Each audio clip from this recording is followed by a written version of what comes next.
In-person versus video. Which conversation wins across cultures?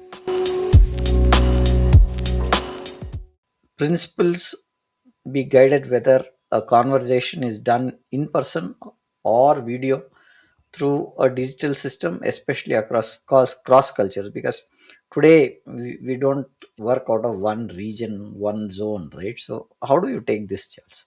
Yeah, this is a great question. And actually, Prem, what a lot of people don't know about me is I'm currently doing some doctoral research where I'm comparing the effectiveness of virtual versus in-person coaching from the coaches and the client's perspectives, and if age is a determinant in that.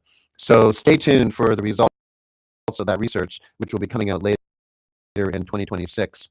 But I would say that when it comes to difficult conversations and whether they should be done in person or video, this is when the emotionally intelligent leader that you were talking about earlier makes a choice of what's the best medium. So the medium should be guided by the sensitivity and the complexity of the conversation. And another thing that's important is the cultural norms regarding directness and hierarchy and any need for emotional nuance. So for example, when I worked at a large tech company that now has thousands of employees in Bangalore, but in the beginning they had 16.